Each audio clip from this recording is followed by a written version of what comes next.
Shalom Akim, primeramente toda gloria y alabanza a Yahweh Bahashem Yahweh Shai Bahashem Rachakodash. Yahweh es el nombre del Padre en hebreo, Yahweh Shai es el nombre de su Hijo. Doble honores a los apóstoles de la gran piedra de molino y saludos a todos los hermanos y las hermanas que esperan al Señor. En esta lección, si el Señor lo permite, vamos a leer Juan capítulo 2. Y en este capítulo vamos a continuar en la historia de Yahweh Shai. En el primer capítulo de Juan leímos sobre cómo Juan el Bautista vio al Espíritu Santo descender sobre Yahweh Shai. Y vimos que Yahweh Shai empezó a ser reconocido como el Mesías, como el ungido. Hablamos de cómo Yahweh Shai era la palabra del Padre, la palabra de Dios hecha hombre. y cómo la palabra del Padre en la forma del Hijo, cuando el Hijo vivió entre nosotros, Él nos dio un ejemplo que debemos seguir. Yahweh Shai es nuestro modelo de lo que nosotros debemos imitar en esta tierra. Y en este segundo capítulo vemos cómo se portó Yahweh Shai en la boda de Caná y cómo Yahweh Shai respondía a los fariseos, cómo Yahweh Shai tuvo interacción con la sociedad, con el pueblo. Porque hermanos y hermanas van a tener que tener interacciones con gente en este mundo. No podemos completamente evitar a nuestros vecinos o a nuestra familia o la gente con la que trabajamos. No podemos evitar a esa gente. Y menciono esto porque estando en esta verdad, en este camino, leyendo las escrituras, esperando que el Señor regrese, muchas veces no vamos a querer hablar con nadie. No vamos a querer entretener pláticas con gente mundana, gente en este mundo, gente que no le importa nada del Señor. Gente que no lucha contra sus malos pensamientos y gente que en verdad no tiene al Señor en su mente. Pero Yahweh Shai nos enseña la forma apropiada de tratar con gente, sean crédulos o incrédulos. Así que empezamos en Juan 2:1. Al día siguiente se celebró una boda en la aldea de Caná de Galilea. La madre de Yahweh Shai estaba presente, y también fueron invitados a la fiesta Yahweh Shai y sus discípulos. Durante la celebración se acabó el vino.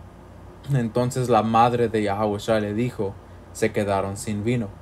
Ahora, antes de que continuemos, podemos ver que hubo una boda en esta ciudad. Yahweh Shai fue invitado a esta boda.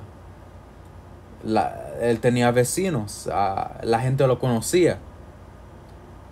Debemos acordarnos que Yahweh Shai tuvo una infancia. Él fue un bebé, él creció, él fue criado en esta ciudad, en este pueblo. Entonces él tuvo que socializarse con la gente. Y él no rechazó esta invitación. No hay por qué.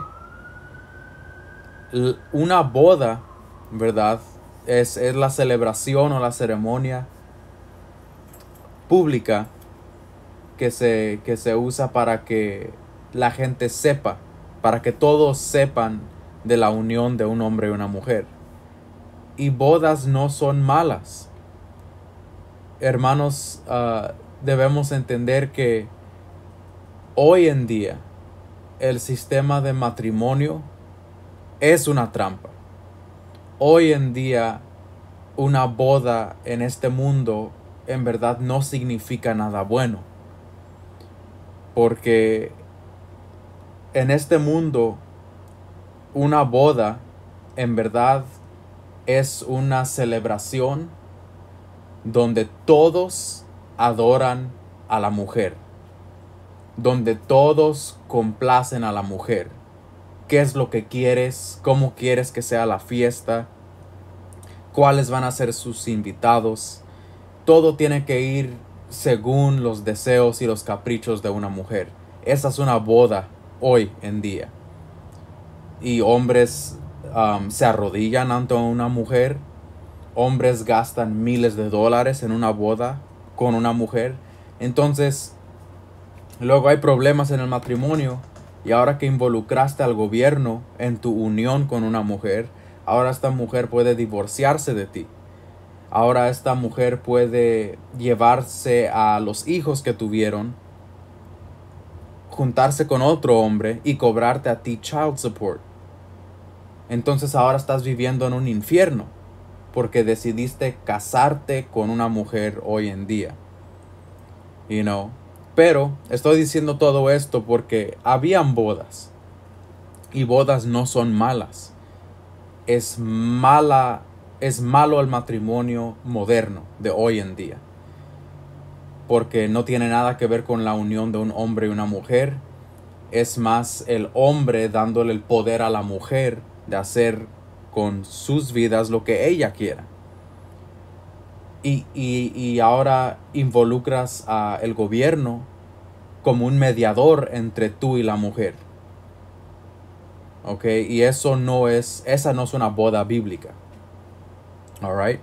So Yahawashi fue invitado a una boda. Y él fue. Él y sus discípulos fueron. Entonces ustedes, hermanos y hermanas, si ustedes son invitados a una boda, entendemos que estas bodas son malditas hoy en día. Pero no es un pecado si tú atiendes. Si alguien te invita a un lugar, no tienen que mirarlo como es maldito si yo atiendo. Tú entiendes lo que es correcto y lo que es incorrecto. Y tú no vas a ir a participar desenfrenadamente. No vas a hacer lo que ellos hacen. Y aquí vamos a leer cómo Yahawashi se portó con esta gente. So Juan 2 y 3. Durante la celebración se acabó el vino. Entonces la madre de Yahawashi le dijo, se quedaron sin vino. Ahora pongan atención a lo que el Señor responde. Verso 4. Apreciada mujer, ese no es nuestro problema. Respondió Yahawashi, todavía no ha llegado mi momento. En la Reina Valera dice, Yahawashi le dijo, ¿qué tienes conmigo, mujer? Aún no ha venido mi hora. Entonces, la primera pregunta, ¿por qué Yahawashi le respondió a su madre diciéndole, ¿qué tienes conmigo, mujer? ¿Por qué llamó a su madre mujer y no madre? No es que Yahawashi le estaba faltando el respeto a María, o no es que no la reconocía como su madre, era su madre. Pero hay un precepto que se me viene a la mente cuando leí esto. Y esto es en Lucas 2 y 41. En este momento Yahawashi era un niño, quizá 11, 12 años. Y se les perdió a José y María. So miren esto. Lucas 2 y 41. Cada año los padres de Yahawashi iban a Jerusalén para el festival de la Pascua. Cuando Yahawashi tenía 12 años, aquí está, 12 años, asistieron al festival como siempre. Una vez terminada la celebración, emprendieron el regreso a Nazaret, pero Yahawashi se quedó en Jerusalén. Al principio sus padres no se dieron cuenta, porque creyeron que estaba entre los otros viajeros. José y María pensaban, quizá nuestro hijo está con otros niños, haciendo el mismo viaje. Quizá él está con los vecinos. Ellos iban confiados de que él estaba acompañando el grupo en ese viaje. Dice, pero Yahushua se quedó en Jerusalén. Al principio sus padres no se dieron cuenta, porque creyeron que estaba entre los otros viajeros. Pero cuando se hizo de noche y no aparecía, comenzaron a buscarlo entre sus parientes y amigos. Y como pueden ver, a los 12 años, Yahushua ya tenía la libertad de andar sin sus padres. Porque según la Biblia, según este precepto, a los 12 años, según el Espíritu, un niño ya está empezando su viaje como hombre. Ya a los 12 años es un joven, ya no es un bebé, ya no es un niño. Entonces Yahushua empezó su obra desde los 12 años. Continuamos, dice verso 45, como no pudieron encontrarlo, regresaron a Jerusalén. Que un poco antes, comenzaron a buscarlo entre sus parientes y amigos. Como no pudieron encontrarlo, regresaron a Jerusalén para buscarlo ahí. 3 días después, así que por 3 días José y María no podían encontrar a Yahushua. 3 días después, por fin lo encontraron en el templo, sentado entre los maestros religiosos, escuchándolos y haciéndoles preguntas. Todos los que oían quedaban asombrados de su entendimiento y de sus respuestas. Sus padres no sabían qué pensar.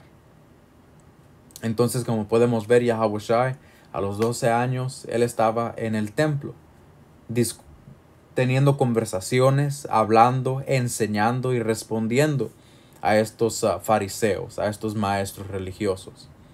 Yahushua andaba en su misión. Él desde los 12 ya estaba enseñando acerca de su padre y enseñando acerca de las profecías, porque eso es lo que leían en el templo, los rollos de profecía, los rollos de la ley.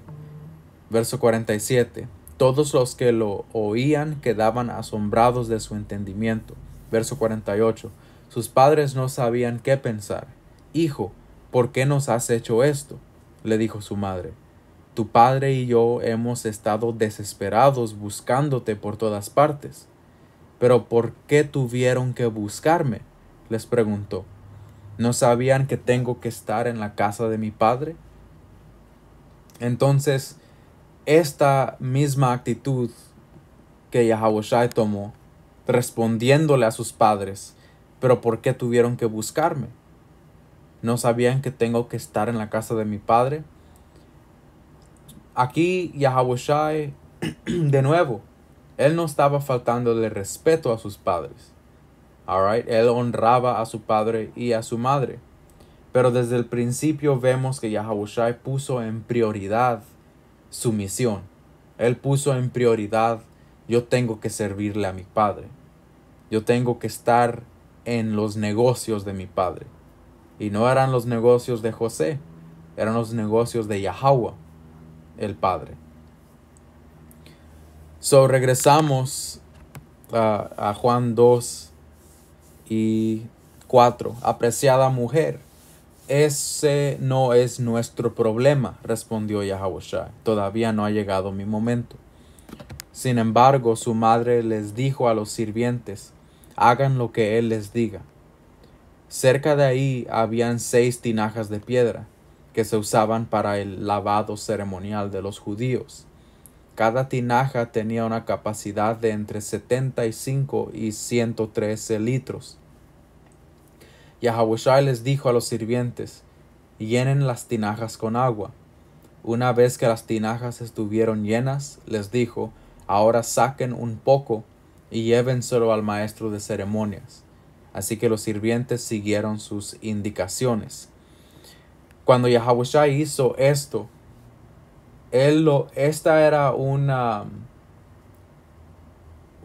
buen servicio que hizo Yahushua. Era caridad lo que demostró. Porque en esta boda se acabó el vino. Y como los maestros de esa ceremonia, el esposo y la esposa que invitaron a la gente, para ellos hubiera sido una vergüenza que se les acabe el vino. So ellos estaban en un aprieto. ¿Qué vamos a hacer? La gente todavía quiere tomar y ya se nos acabó. So serían malos modales de hospedar a alguien que les digas, oh, ya se nos acabó el vino, ya no pueden tomar. Entonces Yahweh Shai, teniendo compasión por esta gente, Yahweh Shai, simpatizando con esta gente, él los bendijo con su primer milagro que él publicó. Entonces leemos aquí verso 9, cuando el maestro de ceremonias probó el agua, que ahora era vino, sin saber de dónde provenía, mandó a llamar al novio. Un anfitrión siempre sirve el mejor vino primero, le dijo. Y una vez que todos han bebido bastante, comienzan a ofrecer el vino más barato. Pero tú has guardado el mejor vino hasta ahora. Entonces Yahweh Shai con este milagro causó gran alegría entre la gente. Era un buen servicio que hizo. Ahora, que Yahweh Shai les dio vino para que sigan alegres en la celebración, por supuesto que eso no tiene nada que ver con las profecías del juicio. No tiene nada que ver con lo serio también de la misión de Yahweh Shai. Con el juicio venidero, ¿verdad? Pero Yahweh Shai no solo vino para hablar del juicio venidero. Él vino a demostrarnos una manera de vivir. Él vino a ser la perfecta imagen del Padre. Del Padre entre nosotros. Como cubrimos en el primer capítulo, I'm Nawa'ala, Emmanuel, Dios con nosotros. Y Yahweh Shai viniendo y sirviendo y bendiciendo a la gente y ayudando a la gente en muchas maneras. Él nos demostró qué es lo que el Padre quiere de nosotros. Que nos ayudemos unos a otros. Que seamos una luz. Dice verso 11, esta señal milagrosa en Caná de Galilea marcó la primera vez que Yahweh Shai reveló su gloria y sus discípulos creyeron en él. Entonces Yahweh Shai revelando su gloria, ¿qué significa? Busqué la palabra gloria, que en inglés es glory. Manifested forth his glory. Y la palabra es doxa en griego. Y la pasé por el traductor aquí. Y doxa significa gloria como muy aparente, en una amplia aplicación, dignidad, honor, alabanza, adoración. Dice aquí opinión, juicio, punto de vista. Entonces el punto de vista de la gente cuando vieron a Yahweh Shai hacer este milagro era un buen punto de vista. Tuvieron una buena opinión de él. Formaron un buen juicio de él. Aquí dice en el Nuevo Testamento siempre una buena opinión acerca de uno, resultando en alabanza, honor y gloria. Yahweh Shai bendiciendo a sus compañeros y bendiciendo a la gente con ese vino bueno, con ese milagro. Él recibió gloria, alabanza por eso. Luego aquí dice esplendor, brillo, magnificencia, excelencia, una cosa que pertenece a Dios, la majestad real que le pertenece como soberano supremo, una cosa que pertenece al ungido. Esto es importante aquí. La excelencia interior o personal absolutamente perfecta de Yahawashi. Su excelencia interior, su personalidad perfecta, donde Yahawashi hizo buenas obras para la gente, empezando con esta. Y luego leemos sobre cómo Yahawashi repartió pan para gente, multiplicó pan y pescados milagrosamente para que todos coman. Esas buenas obras de simplemente alimentar a otro o darle de beber a otro, cuando un hermano te visita y tú le das de beber, tú estás haciendo un buen servicio. Porque hoy en día no hay mucha hospitalidad entre la gente. Estamos viviendo en una sociedad muy egoísta, una sociedad que no quiere compartir nada. Lo mío es mío. Esto me costó dinero, ¿para qué te lo voy a dar a ti? Es una gente egoísta, una gente que no está dispuesta a compartir. Pero Yahawashi nos vino a enseñar otra manera. Y cuando hermanos y hermanas comparten y bendicen a otros, ustedes están viviendo en la imagen de Yahawashi, en la imagen de nuestro Señor. Y más nos hagamos a la imagen de Yahawashi, más y más el Padre va a aprobar de nosotros, porque somos como su Hijo. Entonces continuamos. Juan 2:11. Esta señal milagrosa en Caná de Galilea marcó la primera vez que Yahawashi reveló su gloria, y sus discípulos creyeron en él. Después de la boda, se fue unos días a Capernaum con su madre, sus hermanos y sus discípulos. Se acercaba la fecha de la celebración de la Pascua judía, así que Yahawashi fue a Jerusalén. Vio que en la zona del templo había unos comerciantes que vendían ganado, ovejas y palomas para los sacrificios. Vio a otros que estaban en sus mesas cambiando dinero extranjero. Yahawashi se hizo un látigo con unas cuerdas y expulsó a todos del templo. Visualicen esto. Yahawashi llegó al templo, vio a gente vendiendo ganado, ovejas y palomas, vendiendo a estos animales para que la gente los compre y hagan sus sacrificios. Vio a estas mesas de cambio de dinero. Entonces esto ya ni parecía un templo, parecía un mercado. Esto ya no tenía que ver con nada espiritual, y esto ya no tenía que ver con el Señor, con Dios. Esto tenía más que ver con hacer dinero. Alright. Dice 15. Yahawashi se hizo un látigo con unas cuerdas y expulsó a todos del templo. Echó las ovejas y el ganado. Arrojó por el suelo las monedas de los cambistas y les volteó las mesas. Luego se dirigió a los que vendían palomas y les dijo: saquen todas esas cosas de aquí. Dejen de convertir la casa de mi padre en un mercado.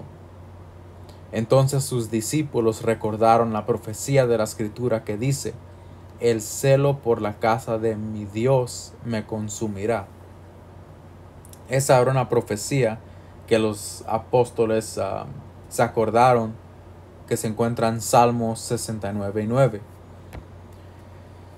donde fue profetizado que el Mesías, que el ungido, iba a ser lleno del celo por la casa de su Dios, viendo que están haciendo a la casa un mercado, un lugar para ladrones, alright, y para que la iglesia, el templo, y los que le permitan a esos vender ahí, para que ellos se hagan ricos, abusando de la necesidad que tengan que comprar para sacrificar.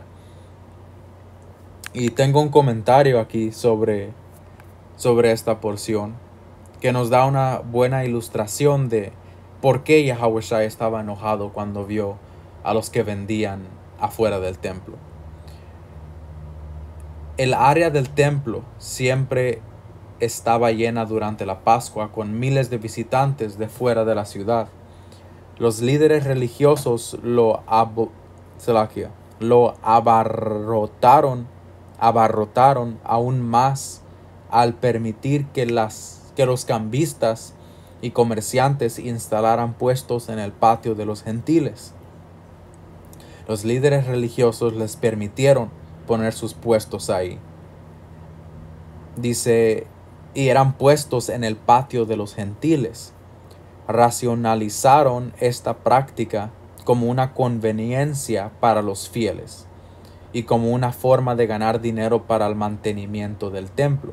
Así que ellos justificaron en su propia manera el por qué iban a permitir que se haga un negocio ahí. Obviamente mentiras. A ellos no les importa mantener el templo para el bien del pueblo, para el servicio de la gente. Es más, este dinero que ganaban era para que ellos vivan una vida de lujo, como vemos en pastores hoy en día, como vemos en líderes religiosos ahora, que viven del dinero de la congregación y no usan ese dinero para ayudar a la congregación, ni para avanzar el aprendizaje. Dice, pero a los líderes religiosos no parecía importarles que la corte de los gentiles estuviera tan llena de mercaderes que a los extranjeros les resultaba difícil adorar. Eran demonios haciendo esto porque ellos despreciaban a los gentiles, despreciaban a los israelitas que venían de otras tierras, despreciaban a sus hermanos y hermanas extranjeros que querían venir a adorar. Así que para ellos no se les hizo un estorbo poner esos mercados donde llegarían los extranjeros para adorar. Pero como en este comentario menciona, se les resultaba difícil adorar. La adoración era el propósito principal para visitar el templo. Con razón, Yahawashi estaba tan enojado. El impuesto del templo tenía que pagarse en moneda local, por lo que los extranjeros tenían que cambiar su dinero. Pero los cambistas a menudo cobraban tipos de cambio exorbitantes. También se requería que la gente hiciera sacrificio por los pecados. Debido al largo viaje, muchos no pudieron traer sus propios animales. Algunos que trajeron animales los rechazaron por imperfecciones, de modo que los comerciantes de animales llevaban a cabo un floreciente negocio en el patio del templo. El precio de los animales sacrificados era mucho más alto en el área del templo que en otros lugares. Yahawashi estaba enojado con las prácticas deshonestas y codiciosas de los cambistas y mercaderes, y particularmente le desagradaba su presencia en los terrenos del templo. Se estaban burlando de la casa de adoración de Yahweh. Eso nos da un perspectivo de por qué el Señor estaba enojado. Él conocía la mala intención de la gente, conocía la injusticia de la gente. Verso 18. Pero los líderes judíos exigieron: ¿qué estás haciendo? Después de que Yahawashi les tumbó las mesas y los latiguió. Dice, ¿qué estás haciendo? Si Dios te dio autoridad para hacer esto, muéstranos una señal milagrosa que lo compruebe. Estaban poniéndolo a prueba. Como ustedes, hermanos y hermanas, no se sorprendan cuando la gente los trate de poner a prueba a ustedes. A ver, enséñame tu Dios. Enséñame este poder. Sáname. Haz un milagro. Cuando la gente se burle de nosotros, no se sorprendan. Lo hicieron a nuestro Señor. Pero miren cómo responde, verso 19. De acuerdo, contestó Yahawashi. Destruyan este templo y en 3 días lo levantaré. ¿Qué dices?, exclamaron.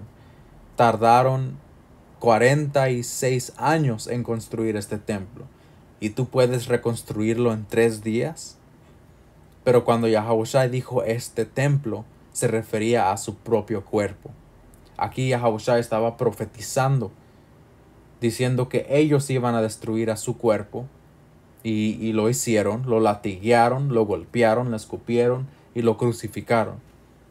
Pero profetizó también que lo levantaría en 3 días. Y eso es lo que pasó. El Señor resucitó al tercer día. Verso 22. Después que resucitó de los muertos, sus discípulos recordaron que había dicho esto, y creyeron en las Escrituras y también en lo que Yahawashi había dicho.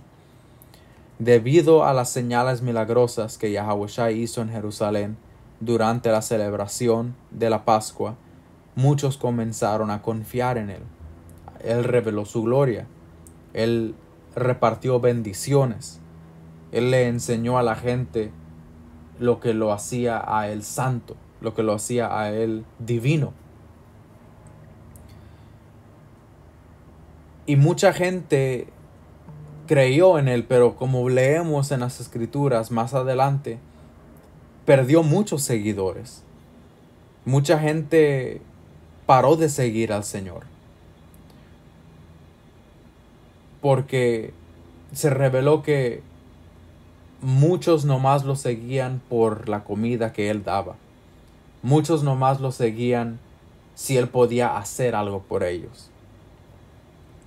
Y por supuesto que es natural que quieramos ayuda del Señor, que quieramos que Él nos bendiga. Y no hay nada malo con querer su bendición, con querer su ayuda. Pero el Señor conocía que esta gente no era sincera. Ellos miraban las señales milagrosas y eso no los hacía reflexionar en lo que verdaderamente importa. Quizás vieron que Él multiplicó pescados y pan. Quizás vieron que Él repartió ese vino que Él convirtió en vino de agua. Miraron sus milagros, pero eso no los hizo cambiar. Todavía continuaron a ser la gente egoísta y maldita. Ellos no aprendieron de la caridad que lo vieron demostrar milagrosamente. Y ese es el problema. Nuestra gente quiere ver para creer, pero aunque vean, no van a cambiar. Aunque un ángel del cielo baje y le hable a una persona, todavía no quieren creer. Y el Señor no va a andar mandando ángeles y no va a andar mandando a su Hijo para que personalmente baje a la tierra y hable contigo, porque de nada va a servir. Yahawashi caminó entre nosotros como un hombre. Fuimos vecinos de Yahawashi. El Hijo de Dios vivió entre nosotros y mira lo que le hicieron. Lo odiaron. No aprendieron de la luz que Él resplandecía sobre nosotros. Dice, verso 23 de nuevo, debido a las señales milagrosas que Yahawashi hizo en Jerusalén durante la celebración de la Pascua, muchos comenzaron a confiar en Él. Pero Yahawashi no confiaba en ellos. ¿Ya ven? Muy importante del perspectivo del Señor. Aunque Él no confiaba en ellos, todavía hacía el bien. Eso es algo que nosotros debemos poner en práctica. Aunque no confiemos en la gente del mundo, no quiere decir que vamos a hacerles el mal. No quiere decir que vamos a ser malos con alguien, porque no confiamos en ellos. Por supuesto, hermanos y hermanas, no sean simples, no sean simplones, sean sabios. No se involucren con gente que puede traer malas consecuencias. No se involucren en problemas, no participen en cosas malas. Pero al mismo tiempo que se alejan de lo que es malo, no se olviden de hacer el bien mientras puedan, como Yahawashi lo hizo. A veces Yahawashi tenía que huir de la gente. A veces Él tenía que condenar a cierta gente, rechazar a cierta gente, evitar a cierta gente. Pero del otro lado, Él sanó a muchos, compartió con muchos. So dice, muchos comenzaron a confiar en él, pero Yahawashi no confiaba en ellos, porque conocía todo acerca de las personas. No hacía falta que nadie le dijera sobre la naturaleza humana, pues él sabía lo que había en el corazón de cada persona. En el primer lugar, o el primer punto, Yahawashi era humano también. A él no le tenían que explicar de la maldad, porque Yahawashi combatió su propia maldad en su carne. Alright, Yahawashi conocía a esta gente. Él creció entre esta gente. Vivió con ellos, convivió con ellos. Entonces, hermanos y hermanas, no tengan miedo de convivir con gente. Aunque con prudencia vamos a evitar malas situaciones, no se olviden de eso tampoco, pero no tengan miedo de convivir con gente. Si alguien los invita a un lugar, si tienen que compartir pan con alguien, ese es un buen momento para demostrarles la luz del Señor. Y esto no es para que te levantes y empiezas a predicar enfrente de todos. Estoy hablando de tu comportamiento, como el comportamiento de nuestro Señor. Dar un buen ejemplo, ser amable, ser respetuoso, ser sincero, aplicar lo que hemos aprendido en las Escrituras en nuestra conversación y trato con los demás. Eso ha sido Juan capítulo 2. Espero que han sido edificados.